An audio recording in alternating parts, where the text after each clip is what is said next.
Hello everyone, आपका हमारे channel आई math सीखे में स्वागत है। आप इस चैनल पर बेसिक से कम्पिटिटिव लेवल तक के मैथ्स सीख सकते हैं। अगर आपने कंपटीशन की तैयारी शुरू की है या कर रहे हैं तो यह चैनल आप लोगों की तैयारी को उस लेवल तक ले जाने में आपकी मदद करेगा जहां से आप मैथ्स के 90% क्वेश्चन को सोल्व कर सकते हैं। इस चैनल पर विगत परीक्षाओं में पूछे गए प्रश्नों को बेसिक कॉन्सेप्ट के साथ शॉर्टिक की मदद से सॉल्यूशन बताया जाता है, लेकिन तैयारी आपको करनी है और उसके लिए एक ही मंत्र है, प्रैक्टिस और सिर्फ प्रैक्टिस। और इसलिए कहा भी गया है, प्रैक्टिस मेक मैन परफेक्ट। तो सॉल्यूशन कैसे करना है वो बताना मेरा काम है और आप उस प्रैक्टिस कर उसमें दस्ता हासिल करना आपका काम। तो चलिए शुरू करते हैं संख्या पत्ती का पार्ट 2, जिसमें 10 टाइप के महत्वपूर्ण प्रश्न शामिल किए गए हैं।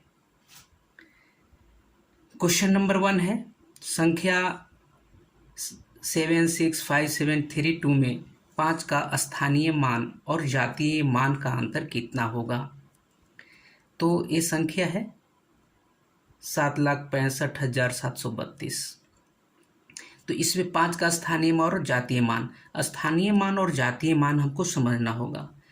अर्थात 5 का स्थानीय मान और जातीय मान ज्ञात करना है तो 5 किस स्थान पर है, जिस स्थान पर है तो उस स्थान के अनुसार उसका वैल्यू कितना है उसको हम स्थानीय मान कहते हैं। जैसे 5 इकाई, दहाई, सैकड़ा, हजार, हजार के स्थान पर 5 है तो इसका स्थानीय मान 5 गुने 1000 5000 हो गया। अब जातीय मान क्या है? जातीय मान को इंग्लिश में फेस वैल्यू कहा जाता है। फेस यानी चेहरा, जो ये जो दिखाई दे रहा है वो इसका जातीय मान या फेस वैल्यू। ये 5 है तो 5 इसका फेस वैल्यू हुआ। किसी भी अंक का फेस वैल्यू वह स्वयं होता है। जैसे 2 का फेस वैल्यू 2, 3 का फेस वैल्यू 3, उसी प्रकार 5 का फेस वैल्यू 5। तो और दोनों का 5 का स्थानीय मान और 5 का जातीय मान 5 और वो दोनों का अंतर तो घटा देंगे 4995। चलिए नेक्स्ट क्वेश्चन लेते हैं।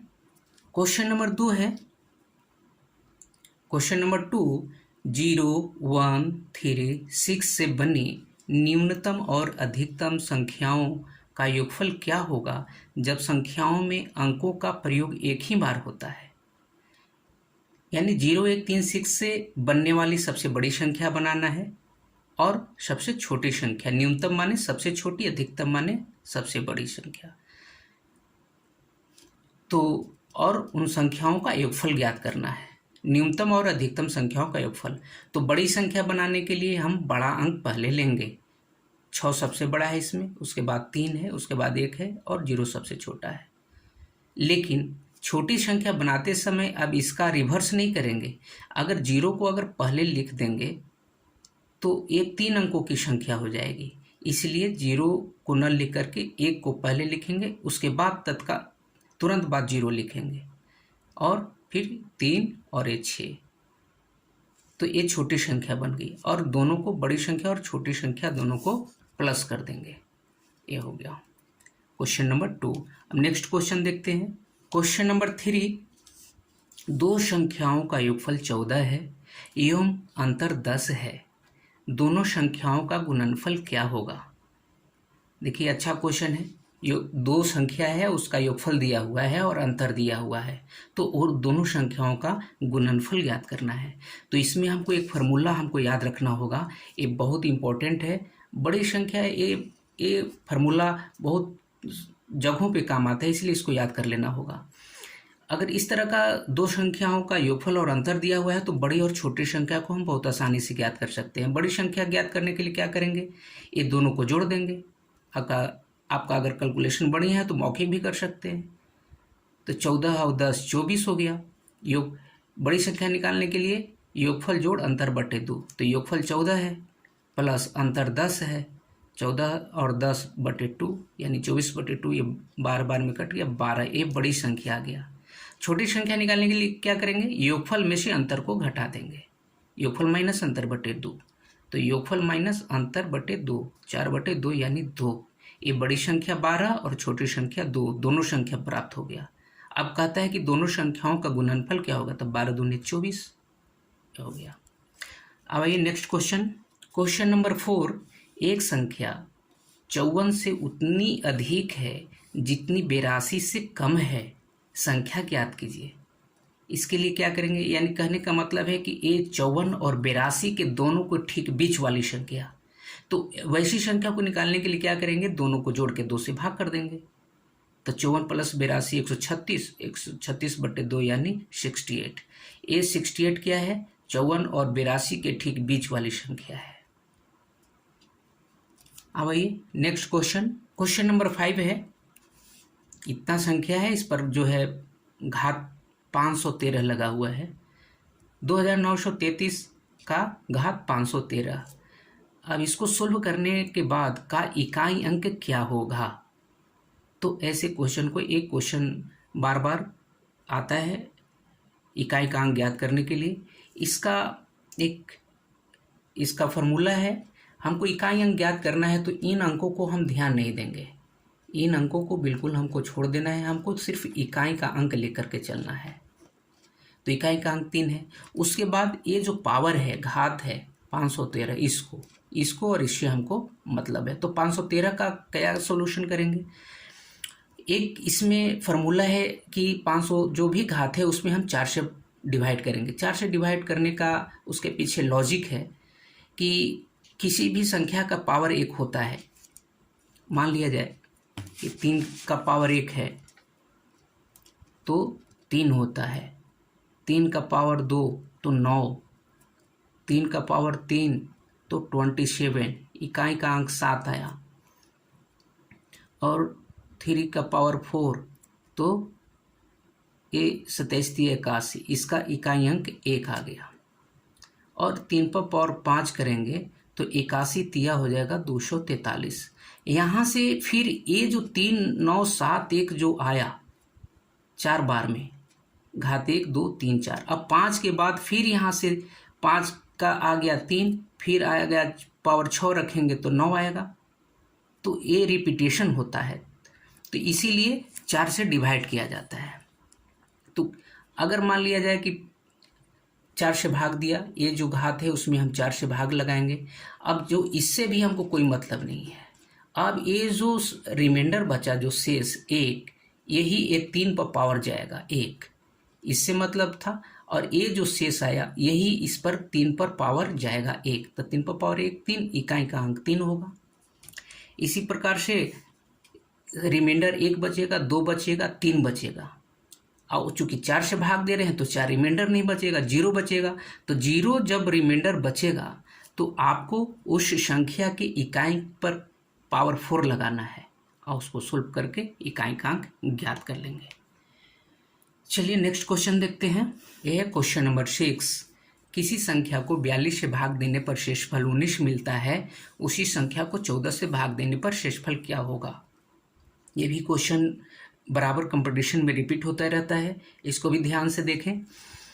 अब यहाँ देखना, इस प्रकार के क्वेश्चन में कोई संख्या है जिसमें 42 से भाग देने पर शेषफल 19 मिलता है। अब कहता है कि उसी संख्या को 14 से भाग देने पर शेषफल क्या होगा। इसमें हमको सबसे फर्स्ट देखना है, फर्स्ट स्टेप में हमको क्या देखना है कि ये जो संख्या 42 से भाग देने पर जो कहता है, उसमें जो 14 से भाग देने पर है, ये 14 से ये संख्या कटता है कि नहीं। तो हम देख रहे हैं कि ये 42 14 है, 14 तिया 42, 3 बार में कट जाता है। अब सेकेंड स्टेप हमको क्या करना है, सेकेंड स्टेप में आंसर आ जाएगा। तो हमको 14 से ये जो शेषफल है इसी में हमको भाग लगाना है, जो शेषफल है उसी में भाग लगाना है। तो 14 से 19 में भाग लगाएंगे एक बार में, ये 5 शेष बचेगा, ये 5 आंसर आ गया। नेक्स्ट क्वेश्चन लेते हैं नंबर 7, जब किसी संख्या को 14 से विभाजित किया जाता है तो शेषफल 9 प्राप्त होता है। यदि उसी संख्या के वर्ग को 14 से विभाजित किया जाए तो शेषफल क्या होगा। तो यहाँ रिमाइंडर 9 है, उसी प्रकार का इसके पहले जैसा था। अब यहाँ रिमाइंडर 9 बच रहा है। अब कहता है कि उस संख्या के वर्ग को 14 से विभाजित किया जाए। अगर वर्ग है तो जो रिमाइंडर भी है उसका भी वर्ग हो जाएगा। तो वह जो रिमाइंडर 9 है, 9 का वर्ग क्या हो जाएगा? 81। अब 81 है तो 14 से भाग देंगे तो 81 रिमाइंडर नहीं बचेगा। अब 14 से इसमें भाग लगाएंगे 81 में, तो 14 बचे 70, ये 11 शेष बच जाएगा। 11 आंसर हो गया। नेक्स्ट क्वेश्चन देखते हैं। 10 से लेकर 1000 के बीच ऐसी कितनी संख्याएं हैं जो 3 से पूर्णतः विभाज्य है? तो ऐसे क्वेश्चन को क्या करेंगे? अब अगर 10 तक अगर हम पूछें कि 10 तक कितनी संख्याएं हैं जो 3 से कट जाए, तो आपको कुछ नहीं करना है, 10 में 3 से भाग कर दीजिए, और जो भागफल आएगा शेष से हमको कोई मतलब नहीं है, या न दशमलव में इसको लाना है। जो पूरा इधर आ गया भागफल 3, 10 में 3 से भागें 3 मरतबे लगेगा। अब 1000 में तो 3 ऐसी संख्याएं होंगी 10 तक जो 3 से कट जाएंगी। उसके बाद हम 1000 तक हमको देखना है, तो 1000 में 3 से भाग कर देंगे तो 333 ऐसी संख्याएं हैं जो 3 से कट जाएंगी। अब हमको 10 से लेकर पूछना है, तो ये जो 10 तक जो आया उसको हम घटा देंगे। 333 में से ये 3 को माइनस कर देंगे, यानी 330 ऐसी संख्याएं हैं 10 से 1000 के बीच में जो 3 से पूर्णतः विभाज्य होंगी। चलिए नेक्स्ट क्वेश्चन देखते हैं। क्वेश्चन नंबर 9, वह निम्नतम संख्या कौन सी है जिसमें 13 या 9 से भाग देने पर प्रत्येक स्थिति में 6 शेष बचता है? आप ऐसा क्वेश्चन एलसीएम में भी देखे होंगे। निम्नतम छोटी से छोटी संख्या जो लिस्ट नंबर है उसको निम्नतम संख्या भी कहा जाता है। निम्नतम मीन्स हो गया छोटी से छोटी संख्या, तो इस पर आपको ध्यान देना होगा।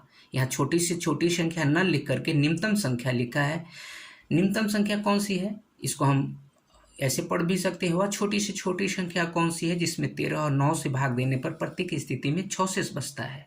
तो इसका एलसीएम निकाल करके 6 जोड़ देंगे, तो एलसीएम 13 9 का क्या हो जाएगा? भाग नहीं लग रहा है, तो 13 9 117 प्लस 6 123 आंसर हो गया। नेक्स्ट क्वेश्चन और लास्ट क्वेश्चन है क्वेश्चन नंबर 10, दो संख्याओं के योग का दूना उसके अंतर के 10 गुना के बराबर है। यदि उसका अंतर 6 हो तो संख्याओं का गुणनफल क्या है? यहाँ देखिए कह रहा है कि दो संख्याओं योगफल का दुगुना। जैसे जैसे क्वेश्चन कह रहा है उसके अनुसार हम अपना इक्वेशन बना देंगे। तो ये जो है दो संख्याओं का योग, मान ली संख्या नहीं दिया है तो संख्या को हमने ए भी मान लिया, ए प्लस बी दो संख्याओं का योग हो गया, इसका दुगुना वो संख्याओं के अंतर के 10 गुने के बराबर है। तो ये समीकरण बन गया। अब कहता है कि उसका अंतर 6 हो, तो a माइनस बी का वैल्यू दे दिया 6, तो हमने a माइनस बी के जगह 6 रख दिया, तो 10 गुने 6। अब ये दो यहाँ था तो 2 से 2 तिहाई 6 काट दिया, तो ये हो गया 10 तिहाई 30, 10 तिहाई ये 30 हमको प्राप्त हो गया। यानी कि a प्लस बी संख्याओं का योगफल हमको 30 प्राप्त हो गया। और अंतर पहले से प्राप्त है, तो बड़ी संख्या योगफल जोड़ अंतर बटे 2 18, और छोटी संख्या योगफल माइनस अंतर बटे 2 12, और उनका गुणनफल क्या होगा? तो 216। तो चलिए आज के लिए इतना ही। अगर ये वीडियो अच्छा लगा हो तो लाइक कीजिए और चैनल को सब्सक्राइब कीजिए। धन्यवाद।